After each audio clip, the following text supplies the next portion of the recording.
চুকাফা দিৱস অসম দিৱস নামেৰে আমি যাক চিনি পাওঁ স্বৰ্গদেউ চুকাফা 1228 খ্ৰীষ্টাব্দত সমাৰ্পিতত প্ৰৱেশ কৰিছিল। আজি এই দিনটোত আমি সকলোৱে অসম দিৱস হিচাপে পালন কৰোঁ। চাওলুং চুকাফা নেতৃত্বত অসমত থকা সৰু বৰ যি জাতি জনগোষ্ঠীৰ লোক আছিল এই সকলোকে সামৰি বৃহত্তৰ অসম আৰু অসমীয়া জাতিক গঠন প্ৰক্ৰিয়াৰ বাট দেখাইছিল স্বৰ্গদেউ চাওলুং চুকাফাই, যাৰ কাৰণে আমি আজি অসম দিৱস হিচাপে পালন কৰিছোঁ। এই আজিৰ এই দিনটোত স্বৰ্গদেউ চাওলুং চুকাফাক আমি শ্ৰদ্ধাৰে সোঁৱৰণ কৰিছোঁ। আজি আমি ইয়াত উপস্থিত হৈছোঁ Indigenous Peoples for Mungdun Chunkham Assam North East ইণ্ডিয়াৰ আৰু সদৌ অসম বংগীয় অসমীয়া সমাজৰ নেতৃত্বত যৌথভাৱে ইয়াত চুকাফা দিৱসৰ অনুষ্ঠান আছিল। এই অনুষ্ঠানত উপস্থিত থাকি আমি গৌৰৱ অনুভৱ কৰিছোঁ। আজি সকলোৱে অসমৰ বিশেষকৈ বিভিন্ন জাতি জনগোষ্ঠী ভাষা ভাষী ধৰ্মাৱলম্বী লোকে একত্ৰিত হৈ এই স্বৰ্গদেউ চাওলুং চুকাফাক একেলগে শ্ৰদ্ধাৰে সোঁৱৰণ কৰিছে আৰু অসম দিৱসৰ এই দিনটোত আনুষ্ঠানিকভাৱে অসম দিৱস পালন কৰিছে। মই সকলোকে ধন্যবাদ জনাইছোঁ আৰু শুভেচ্ছা জনাইছোঁ। স্বৰ্গদেউ চুকাফাৰ যি কৰ্মস্পৃহা, তেখেতৰ যি ত্যাগ, তেখেতৰ যি আদৰ্শ, তেখেতৰ যি কৰ্মৰাজি আমি নতুন প্ৰজন্মৰ ওচৰলৈ লৈ যাব লাগিব আৰু এনেধৰণৰ অনুষ্ঠানৰ জৰিয়তে দি আমি চাওলুং চুকাফাৰ যি আদৰ্শ এই আদৰ্শ সমাজৰ মাজলৈকে লৈ যাব পাৰিম বুলি আমি অনুভৱ কৰিছোঁ। স্বৰ্গদেউ চাওলুং চুকাফা 1228 খ্ৰীষ্টাব্দৰ পৰা 1268 খ্ৰীষ্টাব্দলৈকে অসমত তেওঁৰ যিটো ৰাজত্ব, তেওঁ যিটো অসমখনক সকলোকে লগত লৈ পিনে বিভিন্ন জাতি জনগোষ্ঠী ভাষা সংস্কৃতি সকলোকে লৈ পিনে বৰ অসম ৰচোতা স্বৰ্গদেউ চাওলুং চুকাফাৰ আজি আমি এই পবিত্ৰ দিনটোত আমি তেখেতৰ চুকাফা দিৱস তথা অসম দিৱস হিচাপে আমি পালন কৰিছোঁ।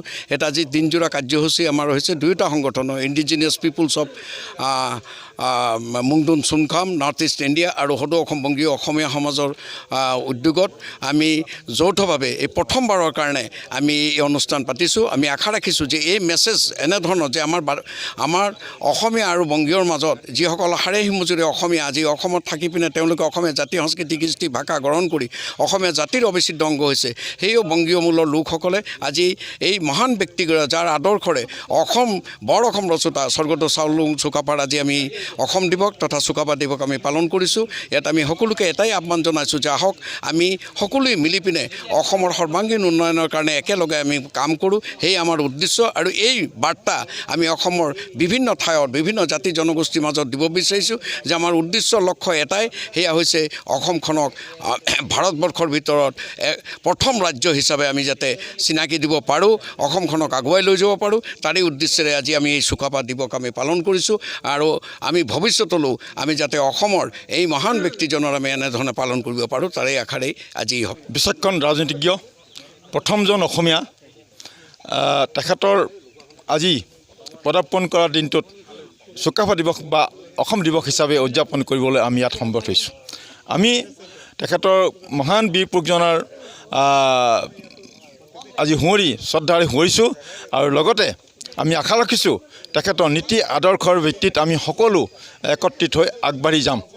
যিজনে সকলো জাতি জনগোষ্ঠীক সামৰি বৃহত্তৰ অসমীয়া জাতি ধৰ্ম নিৰপেক্ষ অসমীয়া জাতি গঠন কৰিছিলে।